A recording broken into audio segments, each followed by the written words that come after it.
Uncovered video shows Anthony Fauci and other HHS officials discussing how a new virus from China could be used to enforce universal vaccination back in October of 2019. Here's One America's Pearson Sharp. As many of us have long suspected, this pandemic and all the resulting chaos was never about fighting a new virus and protecting public safety. This entire exercise has been a government-sanctioned effort to strip Americans of their rights and force us to follow their orders without question or else. You're not allowed to question or raise any objections, or the full weight of the federal government will come down on you, no exceptions. We're supposedly in the midst of the worst pandemic in the history of the world, where hospitals are overflowing with sick and dying patients. But yet at the same time, we can afford to fire hundreds of thousands of healthcare workers who refuse to take the experimental vaccine. Imagine that. And all to fight against the most dangerous virus humanity has ever faced, that you only have a 99.997% chance of surviving. It's so deadly, when you're diagnosed, doctors just tell you to go home and take Dayquil until it goes away. Clearly, something's not adding up, and many now believe it's because this entire situation may have been contrived from the very start.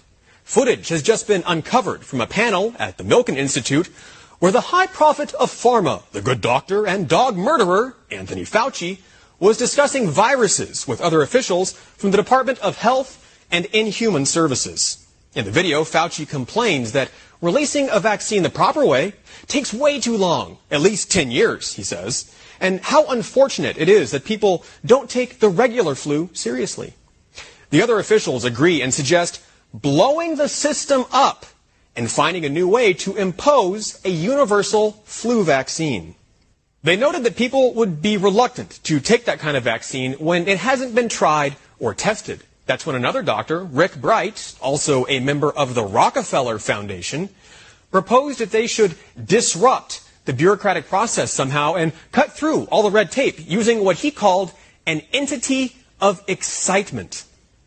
And then Bright tops it all by suggesting, it's not too crazy to think there could be an outbreak of a novel avian flu virus from China, and they could then use that to make a global mRNA vaccine to be tested out on the public. And the best part of all of this happened in October of 2019. Watch it here for yourself. Why don't we blow the system up? I mean, obviously we can't just turn off the spigot on the system we have and then say, hey, everyone in the world should get this new vaccine we haven't given to anyone yet. But there must be some way that we grow vaccines mostly in eggs, the way we did in 1947. In order to make the transition from getting out of the tried and true egg growing, which we know gives us results that can be, beneficial. I mean, we've done well with that, to something that has to be much better. You have to prove that this works, and then you've got to go through all of the clinical trials, phase 1s, phase 2s, phase 3, and then show that this particular product is going to be good over a period of years.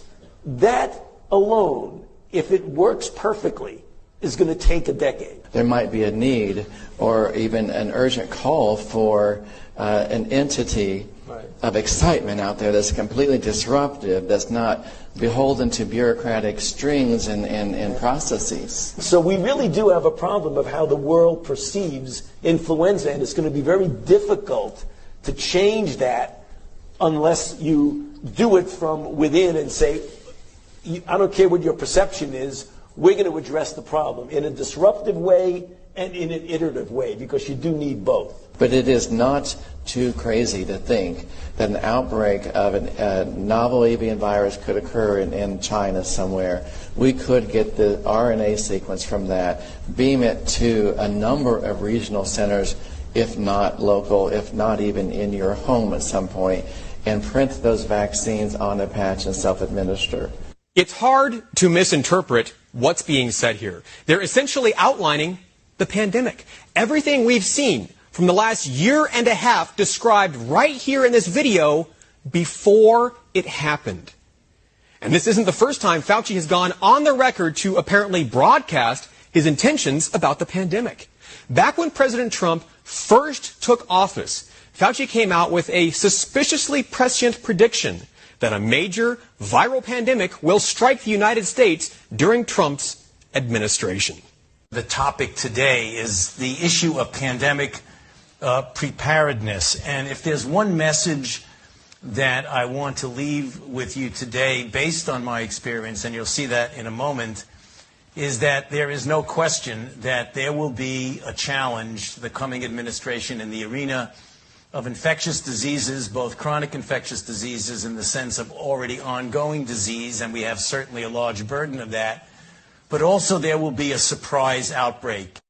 And now, here we are today, living through the scenario that Fauci said was coming all the way back in 2017. The government has used this pandemic to enact sweeping, totalitarian changes to our everyday lives, seizing control faster than anyone thought possible. And never, in the history of the world, has the government ever taken power and then given it back voluntarily. And while China gains strength, Taliban terrorists take over countries, our border collapses amid a flood of millions of third world illegal opportunists, inflation skyrockets, and the supply chain dries up, we're being threatened with even more restrictions of our rights if we don't comply with the tyrannical vaccine mandates. Unless we, the people, demand that our rights be preserved and our civil liberties be protected and our government be held responsible for its treachery, then this rogue administration will never stop encroaching on our freedoms. For One American News, I'm Pearson Sharp.